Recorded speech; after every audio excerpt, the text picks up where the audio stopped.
আমি কয়েকদিন আগে মালয়েশিয়া, সিঙ্গাপুর কয়েকটা দেশে ঘুরছিলাম। মাওলানা মিজানুর রহমান আজহারি, জাকির নায়েক এবং ডেভিড লিউ বলে একজন আছে, নাম করা স্কলার, সারা বিশ্বে পরিচিত। এই মানুষগুলোর সাথে আলোচনা ছিল। ওনারা জানাচ্ছিলেন যারা আমরা এই যে কোরআনে কারিমের ময়দানে কথা বলি, এগুলো একটা ক্লাসের মধ্যে, যদিও এখানে ছাত্রের মান সব এক না, এখানে এক এক রকম ছাত্র আছে। আমাদের বিশ্ববিদ্যালয় ক্লাস যারা নিত, সামনে যে 82 জন 85 জন বসে আছে, সব এক মাপে, এক ক্লাসের এক মাপের ছেলেরা মেয়েরা। এখানে যারা আছে সবগুলো এক মাপের নাকি? এখানে এমন লোক আছে একবার বললে বুঝবে, এমন লোক আছে 2 বার বললে বুঝবে, এমন লোক আছে 80 বার বললে ওরা জিজ্ঞাসা করবে কি। সব ধরনের ছাত্র ছাত্রী এখানে আছে, এই জন্য ক্লাসটা একটু কঠিন। তারপরে আমরা ক্লাস নেব আল্লাহ কোরআন থেকে। ক্লাস সর্বোচ্চ নেওয়া হয় 45 মিনিট। বিশ্ববিদ্যালয়ে যারা ক্লাস নেয় আমরা দেখেছিলাম সর্বোচ্চ ক্লাস নেয় 45 মিনিট। কেন? ভার্সিটি যারা ক্লাস নেয় এদের কোনো যোগ্যতা নেই, 45 মিনিটের পরে আর কথা বলতে পারে না, এই জন্য নাকি? হ্যাঁ, ব্রেকডাউন প্রমাণ করছে মানুষের এই মাথার ভেতরে আল্লাহ 6টা জিনিস বিশেষ করে দিয়ে রেখেছেন। ফ্রন্টাল লব, অক্সিপিটাল লব, এরকম 6টা জিনিস দিয়ে সাজিয়ে এক একটার ভেতরে 8টা 10টা 12টা 15টা 18টা 24টা পর্যন্ত বিষয় দেওয়া আছে। এগুলো ক্যাচ করে আমি বলতেই থাকলাম, আপনি শুনতেই থাকলেন না। মানুষের মেধায় কথা ধরার একটা লিমিট আছে। বিজ্ঞান প্রমাণ করছে যে 40-45 মিনিটের পরে আপনি যদি কথা বলেন, আগেরটা ভুলে যাবে, পরে আবার ওইটা চোখ হবে। এই জন্য যারা ক্লাস নেয় সারা পৃথিবীতেই প্রায় এই নিয়ম, 40-45 মিনিটের উপরে কোনো ক্লাস হয় না। কারণ আপনি কথাটা যেন ধরে রাখতে পারেন। এটা যেহেতু ক্লাসের মতো আমরা অন্তত 40 মিনিট না, 1.5 ঘন্টা মতো বা 1 ঘন্টা মতো কথা বলবেন। কোরআনে কারিম থেকে কিছু নিয়ে যেন আজকে বাড়ি যেতে পারি।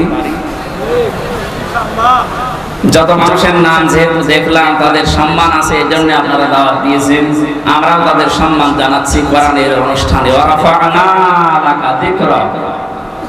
আল্লাহ তুমি তাদের সম্মান আর মর্যাদা দুনিয়া আখিরাতে দুইটাই বাড়িয়ে দাও।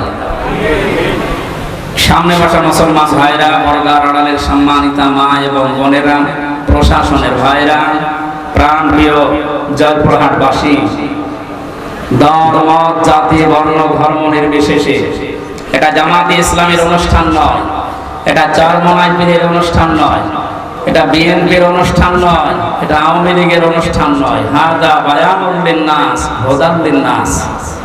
মানুষ পদবাচ্চে যারা বিবেচিত তাদের জন্য আল্লাহ এই কোরআন দিয়েছেন। কথা বলেন ঠিক কিনা? সুতরাং সেই নিয়ত নিয়ে আজকে আমরা এসেছি। বলেন আলহামদুলিল্লাহ। আল্লাহ পাক বলেন তাহা মা আনজালনা আলাইকাল কুরআনা লিতাশকা। হে নবী, এই কোরআন আমি আপনাকে এই জন্য দেইনি যে আপনি মার খাবেন, পেটে পেটে না খেয়ে থাকবেন, অপমান হবেন, অপদস্থ হবেন, লাঞ্ছিত হবেন, বঞ্চিত হবেন না। এই কারণে আমি কোরআন দেইনি। কোরআনে কারিম আপনাকে আমি দিয়েছি পৃথিবীর উপরে থাকবেন। কোথায়? উপরে আছে আজ আমরা না। আমাদের যে সমস্ত ভুলের কারণে আমরা উপরে থাকতে পারি না, ওই বিষয়গুলো আজকে কোরআনে কারিম দিয়ে আমরা ক্লিয়ার করব। 27টা বিষয় আছে, আজকে আমি একটা বিষয় শুধু ক্লিয়ার করার চেষ্টা চালাবো ইনশাআল্লাহ। আপনি এখান থেকে সরে বসে, পেছনে যারা আছে একটু পরে চিল্লাবে, জানতে না।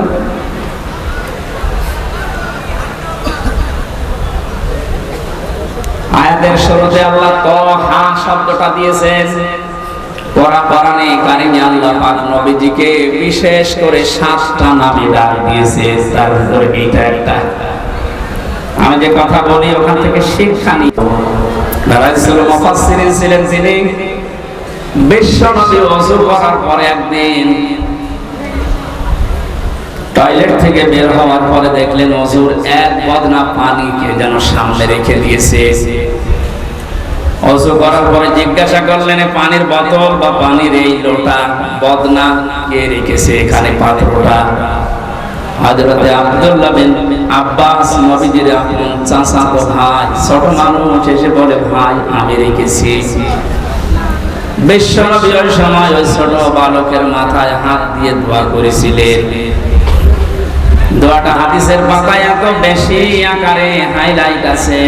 আল্লাহর নবী বলেছিলেন মাবুদ তুমি একে দিনের গভীর জ্ঞান দান করো। তামাম দুনিয়াতে যত মুফাসসির আসবে কিয়ামত পর্যন্ত নবীজির এই দোয়ার কারণে এই লোকটাকে আল্লাহ মুফাসসিরদের সম্রাট বানিয়ে দিয়েছে। এখানে রাইসুল মুফাসসিরিন বলা হয়। তিনি তাফসীরে কাবীরের ভেতরে সিন শব্দের 5টা অর্থ দিয়েছেন। আপনি তাফসীরুল কোরআন মাহফিল লিখে দিয়েছেন। আমরা চেষ্টা চালাবো তাফসীর আকারে কথা বলা, নাকি আমার মন মতো বলবো। সিন শব্দের 5টি অর্থ। প্রথম অর্থ হচ্ছে সাইয়্যিদুল আলামিন। সিন মানে সাইয়্যিদুল বাশার, সিন মানে সাইয়্যিদুল কাউনাইন, সিন মানে সাইয়্যিদুল আম্বিয়া, সিন মানে সাইয়্যিদুল মুরসালিন। জয়পুর হাটবাসী ক্লাস চলছে, খুব খেয়াল করে কথাগুলো নেওয়ার চেষ্টা করেন। আমি ডেলিভারি দিলে আপনি যেন রিসিভ করতে পারেন ওরকম প্রিপারেশন নেন। মালয়েশিয়াতে যতগুলো অনুষ্ঠানে আমরা কথা বলতে গেছি, মিজান ভাই দেখেছি বারবার বলেছে মোবাইল যাদের আছে পকেটে রাখেন। একেবারে আমার দিকে অ্যাটেনশন নিয়ে এমন ভাবে থাকবে মানুষ যেমন মাছ ধরার জন্য বসে থাকে। থাকতে পারবে না ঘন্টাখানি, সব বন্ধ। কথাবার্তারা তো দূরের কথা, এদিকে ওদিকে তাকাবেন না, কারণ এটা ইবাদত চলছে। আমি যে পয়েন্টগুলো বলবো একটা বুঝবেন না, সকালবেলায় কাশিয়াড়া বাজারে বসে গল্প করবে না, কি বলে গেল তো রাজনীতি হয়ে গেল। আপনি দেখেন তো রাজনীতি হয় কিনা। প্রথম অর্থ হচ্ছে সাইয়্যিদুল আলামিন, আলম না। এই পৃথিবীতে এখন স্বাধীন পরাধীন মিলে রাষ্ট্রের সংখ্যা 228টা। কয়টা? আমার মনে হচ্ছে কয়েকদিন পরে 235টা হবে। 7টা বাড়তেছে। কথা বলে না, আমি কি ইয়ার্কি মারছি? 7টা বাড়ছে না? পাকিস্তান থেকে আমাদেরকে ওরা 1 ভাগ করে আলাদা করে যদি ওরা আমাদের বন্ধু হয়, তা আমরা 7 ভাগ করে দিচ্ছি, আমরা বড় বন্ধু। আপনি কি বুঝে চিল্লাচ্ছেন নাকি আন্দাজে? বিশ্বনন্দিত মুফাসসির আল্লামা সাইজি রাহমাতুল্লাহ আলাইহি উনি বলেছিলেন না, বাবরি মসজিদ যেভাবে টুকরা টুকরা করেছে ভারত, ওইভাবে আল্লাহ ওদেরকে টুকরা টুকরা করবে। আমার তো মনে হচ্ছে তার এই স্বপ্ন এখন বাস্তবে রূপ নিচ্ছে। 228টা রাষ্ট্র থেকে এখন কিছুদিনের ভেতরে শুনবেন রাষ্ট্রের সংখ্যা পৃথিবীতে 235টা। 28 আর 7 কত হয় বলেন না কেন?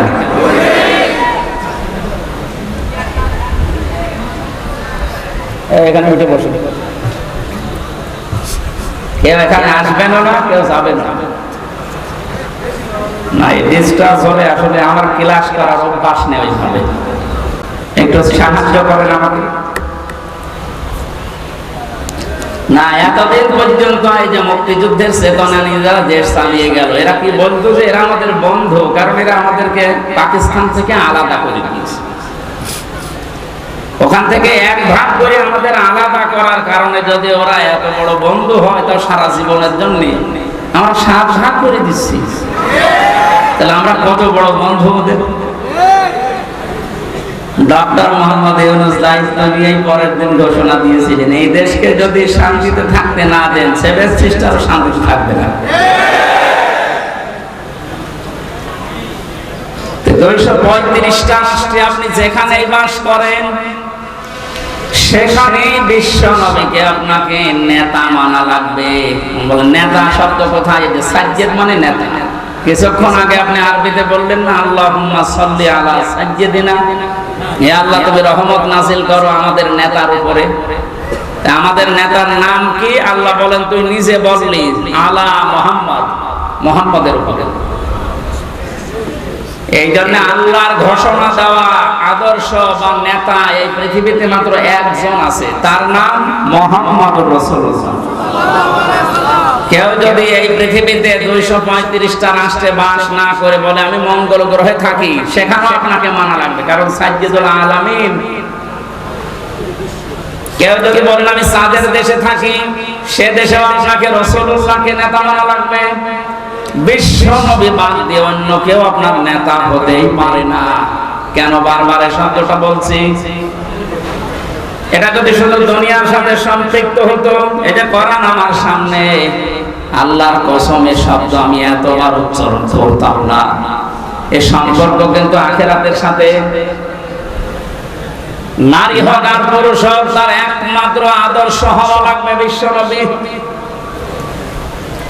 মানুষকে যখন কিয়ামতে আল্লাহ তুলবেন, প্রতিটি মানুষকে বিচারের প্রথম ধাপে আল্লাহ ডাক দেবেন তার সামনে একা একা, অকুল্লুহুম আতিহি ইয়াউমাল কিয়ামাতি ফারদা। সূরা মারিয়াম 16 নম্বর পারার 10 নম্বর পৃষ্ঠার 15 নম্বর লাইনের শেষ নাম্বার 95 নম্বর আয়াত। আল্লাহ পাক বলেন কিয়ামতে প্রতিটি মানুষ আমি ডাক দেব বিচার করার জন্য, স্রেফ একা একা। কয়জন করে? কেউ থাকবে?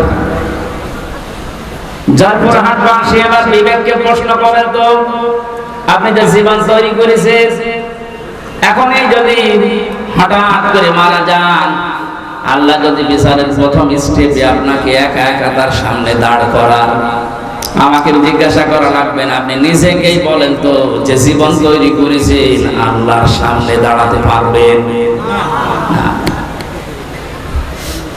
আমার এখন 33 বছর বয়স, 92 সালে আমি জন্ম নিয়েছি। মাঝে মাঝে একা থাকলে মনে হয় কিয়ামতের প্রথম ধাপে যদি বলে আল্লাহ হামজা করে আমি মাফ করে দিলাম 2024 সালের আগস্ট মাসের 31 তারিখ পর্যন্ত, যা তোর হিসাব নেই। শুধু সেপ্টেম্বরের 1 থেকে 16, এই 16 দিনের হিসাব দিয়ে তুই জান্নাতে চলে যা। হাটবাসী আমার ইমান থেকে আমি বলছি, আমার এই 16 দিনের হিসাবও এখনো জোগাড় হয়নি। আপনারা পারবেন না? আপনারা পারবেন? হিসাব এই শব্দটা শুধু নাম শুনি, এটা যে কত কঠিন বিষয়। কয়েকদিন আগে আমার মামলা যত ছিল সব আদালত খারিজ করে দিয়েছে। মামলার কপি হাতে নিয়ে বিচারপতি বলছে কি দেখে মামলার বিচার করবো, এর মধ্যে কোনো মাল নেই, ফেলে দিবে। সরকারি পিপি যে ছিল তারে বলছে কি দেখে বিচার করবো, একটা মামলা হলো কে নাকি ওর ওয়ার্ষণিকে সংসদ ভাঙতে গেছে সেই 20 সালে। আমার সন্দেহ করে ধরে গিয়ে 3 বছর আটকে রেখেছি। আমি বলতে গেলাম যে বিচারপতি এই মামলা তো আপনার হাতে 3 বছর ছিল, এতদিন তো আপনি কিছুই বলেননি, হঠাৎ আজকে বলছেন কোনো মাল নেই। এই কথাই বলতো যে হুজুর আমার কিছু করার নেই, আমার হাত বাঁধা ছিল। কথা বলছেন 3 বছর পরে এখন যেমন হাত বাঁধা নেই, খোলা আছে।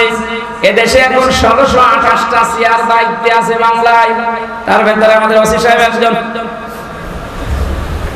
আমরা চাই 1628টা চেয়ারে যারা বসে আছে তাদের হাত যেন একটাও বাঁধা না থাকে, সব আবু সাইদের মতো খোলা থাকে।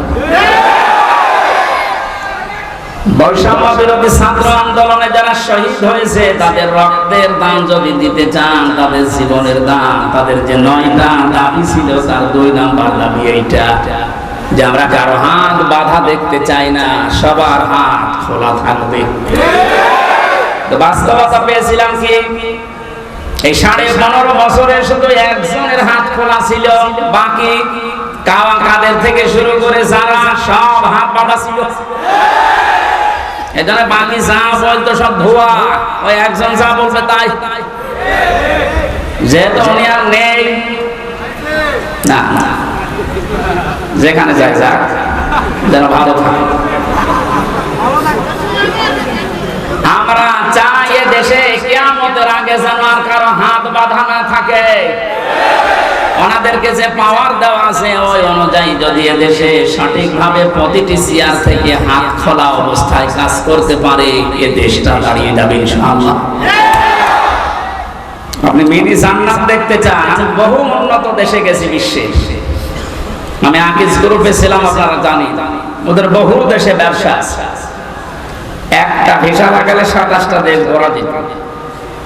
এইরকম জায়গায় যেয়ে দেখেছি ওই সমস্ত দেশগুলো উন্নত হওয়ার পেছনে কারণ এই, ওরা যে আইন পাশ করেছে ওইটার প্রয়োগ আছে। আমাদের দেশেও আইন পাশ হয়, কিন্তু প্রয়োগ করতে গেলে ওনাদের হাত বাঁধা। এখানে হাত যেন আর কারো বাধা না থাকে। শুধু এতটুকু না, আমার এই যে 3টা বছর এখন তো আমি নির্দোষ খালাস পেয়েছি, আদালত প্রমাণ করেছে যে আমার কোনো দোষ নেই। কথা বলে না কেন? তো আমার এই বেকসুর খালাস দিত, কোন দোষ পাইনি, এই জন্য বলছে না এ মামলার আর কিছু হবে না, সব শেষ। তাহলে আমি চাই আমাকে 3টা বছর বিনা কারণে আপনি আটক করে রাখলেন, আমার মামলার আয়ুর সাথে এবং টপ টু বটম যারা জড়িত প্রত্যেককে এভাবে 3 বছর করে আটক করে রাখা হবে। আমার লেগেছিল ফাঁসির কন্ডেম সেলের ভেতরে, আপনাকে রাখা হবে আয়না ঘরে। অনেকে বলছে আমি চট করে চলে আসবো, আসেন আয়না ঘরে, আপনি আসেন। 1,10,000 মানুষ এখন জেল খাটতেছে সারা দেশে। আমি যতটুকু 3 বছরে বুঝেছি, আমার মনে হয় 100 জনের প্রায় 60 থেকে 65 জন মানুষ নির্দোষ, কিছু জানে না, আন্দাজে তারা জেল খাটতেছে।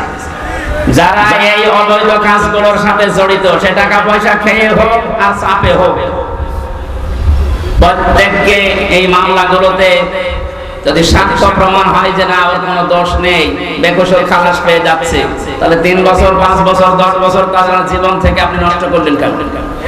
যারা এর সাথে জড়িত প্রত্যেকের শাস্তি দাবি করছে, তাহলে নাই বিচার কায়েম হবে। ভবিষ্যতে আর কেউ উল্টা পাল্টা মিথ্যা মামলা দিয়ে আপনার জীবন অন্তত নষ্ট করতে পারবে না।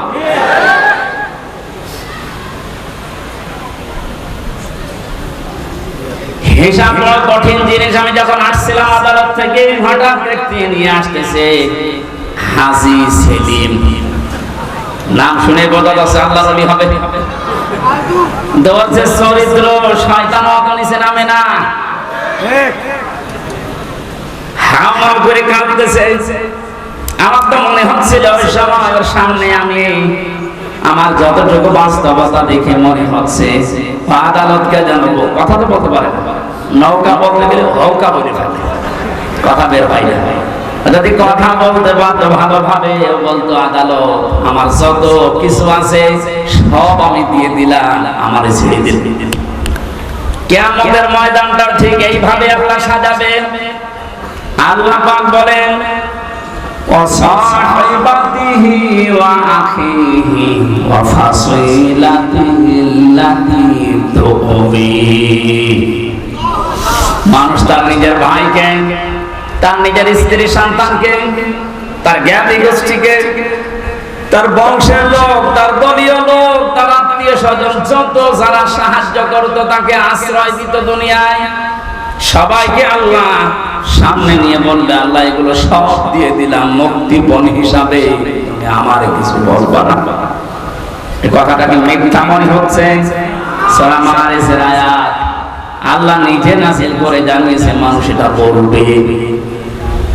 আমিও হতে পারি, আপনিও হতে পারেন, কিয়ামতে বলা লাগবে আল্লাহ আমার এই মেয়েকে আমি দিয়ে দিলাম। এই আয়াতটা যখন আমি জেলখানায় থাকতে পড়েছিলাম, তখন ছোট মেয়েটার বয়স 1 বছর মাত্র। সবচেয়ে বেশি মনে পড়তো কথা, মাঝে মাঝে চিন্তা হতো আল্লাহ এর প্রতি আমার যে ভালোবাসা, দুর্বলতা, মহব্বত তুমি তৈরি করে দিয়েছো, কিয়ামতে এই ফারিহা জান্নাত কেউ নাকি আমি বলবো আল্লাহ এর দিলাম মুক্তিপণ হিসাবে। এটা আমার কেমন লাগে, আমার বিশ্বাস হতে চাই না। কিন্তু কিয়ামতের ভয়াবহ যে দৃশ্য আল্লাহ নিজে ফুটিয়ে তুলেছেন, তখন মনে হয় না ফারিহার মাকে পর্যন্ত বলা লাগবে আল্লাহ এনে উলিয়ে দিলাম।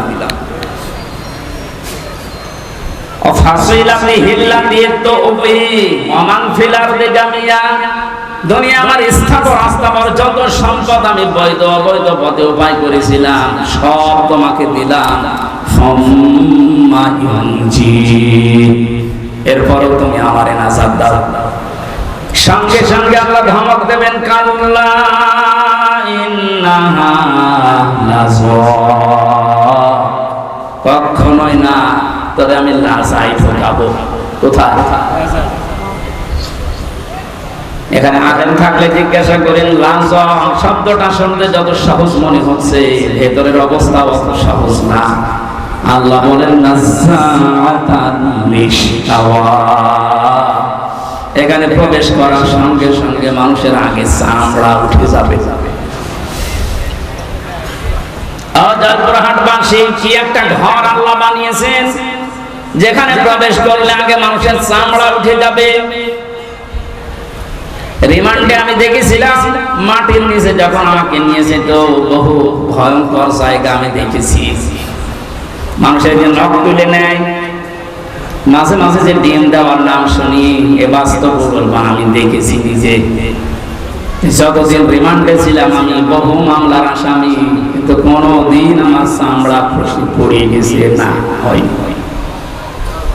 বহু কষ্টকর সময় পার করেছিলাম খেয়ে না খেয়ে। ওনাদের আলেমদের মধ্যে একটু বেশি অ্যালার্জি ছিল।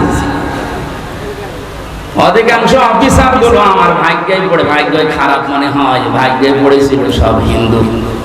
ওরা তারা আলেম জালেম বোঝে না। আজকে নয়ন হোসেন একজন মুসলিম, ওনার হাতে যদি আমি পড়তাম, হয়তো আর কিছু না হোক, নামের আগে আলেম দেখেও ভেতরে একটা মায়া আসতো। আর আমার অফিসার পড়েছে সুব্রত বালা, নাম শুনলে বলা যাচ্ছে আল্লাহর দুশমন, আমার দুশমন। ওর মনে তো আর আমার প্রতি কোনো মায়া দয়া নেই, তারপরে ওরে উপর থেকে যা বলেছিল তাই করবে।